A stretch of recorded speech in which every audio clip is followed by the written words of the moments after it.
I'm going to start today's video off by saying I actually like Texas A&M football a lot and want to see them do well, but is there any other college program that does less with more than the Aggies?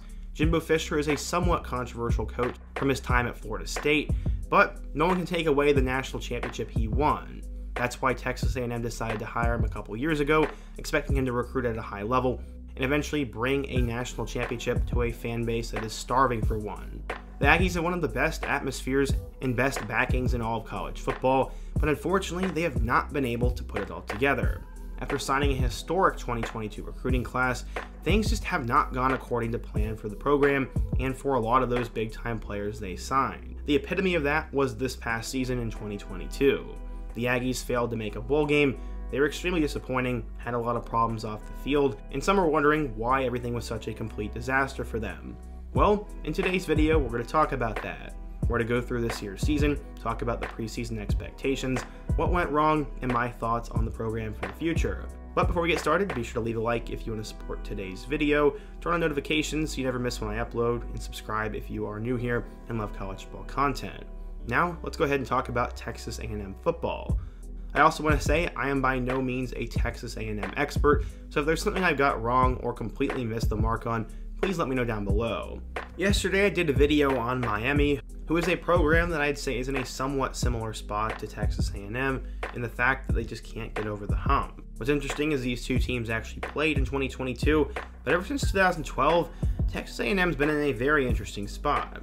In 2012, they went 11-2 in their first year in the SEC, and obviously had Heisman-winning quarterback Johnny Manziel. The Aggies were a magical team with a magical offense and some good coaches. They continued to recruit really well, getting guys such as Kenny Hill, Kyle Allen, and Kyler Murray signed to the roster, but as we know, all three of them ended up eventually leaving. In 2013, Kevin Sumlin will go 9-4 with a 4-4 mark in the SEC, and what makes that a little bit embarrassing was they had Manziel back. They also would have lost their bowl game if not for a big-time comeback, and over the next 3 years, Sumlin would lose his touch. He'd go 3-5, 4-4, and 4-4 in the SEC mark, and would lead them to 3 straight 8-5 seasons. He was still recruiting very well though, and many were hoping he could return to his 2012 form, but that would never happen. In 2017, the team went 7-6, and he was eventually fired. In 2018, they decided to make a big-time hire that was supposed to change the trajectory of the program. Everyone knows in college football that if you want to win big, you have to spend big. The boosters pulled out all the money in the world to lure Jimbo Fisher away from Florida State. While there is some controversy about his time there and how he exited the Seminoles program, it didn't really matter to A&M fans. They were going to get Jimbo Fisher, and they were pretty much certain he was going to win the big one there and was not going to bring any of his troubles from Florida State with him. Unfortunately, his first 5 years there have been a mixed bag. A&M truly pulled out all the stops to try to win the big one. They signed Fisher to a 10-year, $75 million contract, and when asked in 2018 on an ESPN interview, Jimbo said he decided to leave for A&M with their AD Scott Woodward, as well as A&M's culture, academics, and facilities. In his first year with the Aggies, he'd lead them to a 9-4 regular season with a 5-3 mark in the conference. They ended up getting ranked as high as 16th in the country and had that close call with Clemson in week 2. It did look early on like Jimbo was going to get it done there, but in year 2, they hit a sophomore slump. The Aggies would end up going 8-5 with a 4-4 mark in the SEC. In 2020 though, they broke out. The Aggies ended up going 9-1, with their only loss coming in blowout fashion to Alabama. Because of this, they ended up getting selected 5th in the college football playoff rankings, and they decided to put Notre Dame in instead. While some believe A&M was better than Notre Dame, I kind of think it's ridiculous that people think A&M should have been in over Notre Dame despite getting kicked around by Bama. It's not like they didn't have a chance earlier in the season. Still though, it was a successful year, but there was an asterisk by it because of everything going on in the world. 2021 was going to be a major test to see where the program was at, and they ended up going 8-4. They had finally moved on from Kellen Mond and returned one of the best running backs in the country in Isaiah Spiller, and Zach Calzada had a decent season, including a marquee victory over Alabama. This was one of the best games of the 2021 season and was definitely huge for A&M, but the season overall was a little bit underwhelming and disappointing. Going into the 2022 season, the Aggies signed the #1 recruiting class in the country.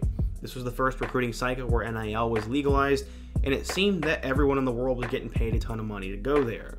There were a ton of jokes, a ton of memes, and a ton of talk about this year's class, and that A&M was basically buying recruits. It was all talk in the offseason, but everyone knows the game is played on the field, so how would they perform? Well, after surgery, Haynes King was back, and he was expected to be a star, but he unfortunately struggled. He finished with only 1,200 yards with 7 touchdowns and 6 interceptions, and we saw a little bit of LSU transfer Max Johnson and true freshman Connor Weigman.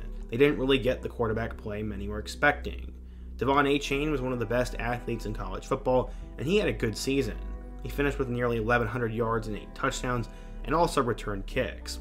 Evan Stewart was incredibly productive as a true freshman, and Moose Muhammad also took off and led the team in touchdowns. Antonio Johnson is playing his way into the first round of the NFL draft, and all those big-time defensive players were at least somewhat decent. I believe A&M had more snaps played by freshmen than any other program in the country, and that might have been part of the reason this year's team struggled. They ended up starting the season ranked number 6 in the country with a 31-0 shutout over Sam Houston State. But week 2 was awful. Appalachian State came into Kyle Field and won 17-14, giving the Aggies one of the most embarrassing losses in school history. After that, they dropped to number 24 in the country, where they then host number 13 Miami. This game was not as high scoring or as entertaining as many people thought it would be, as both quarterbacks struggled and Miami couldn't score touchdowns, but at the end of the day, Max Johnson led the Aggies to a 17-9 victory, and some thought A&M was back. It looked even better the following week. At the time, Arkansas was ranked number 10 when the two teams played, and A&M survived 23-21, bringing the Aggies now to 3-1 and number 17 in the country. This, though, is when all the struggles would be on full display, and they would drop their next 6 games. They got blown out by Mississippi State, lost a heartbreaker on the road against Alabama, lost by a touchdown on the road against South Carolina, lost by 3 against number 15 Ole Miss, got blown out by Florida, and lost by 3 to Auburn.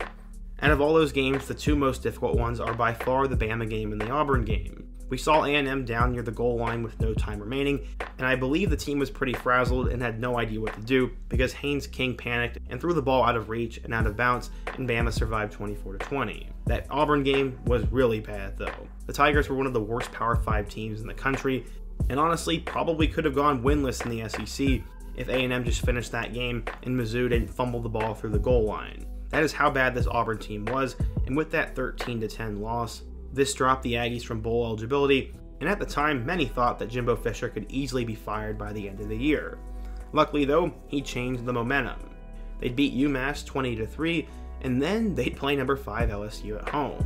At the time, some were talking about LSU being a college football playoff team, but the Aggies put that to rest. Not only did they win, but they won big.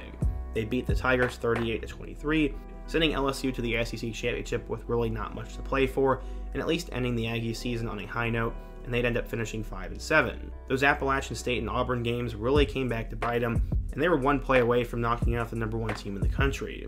There are a lot of what-ifs for the 2022 season, but overall the Aggies were unbelievably disappointing. They had bad quarterback play, they had a lot of players get in trouble off the field, they lost to some bad teams, and it seemed like the Jimbo Fisher culture at Florida State had now invaded this team. Maybe there was something going on behind the scenes that me or the fans don't know about, but it just seemed like the team lacked a lot of chemistry, there was a lot of selfish football, and there were just a lot of problems. You could also definitely blame it on youth and maybe expectations being a little bit too high, but there were plenty of factors why this team was disappointing.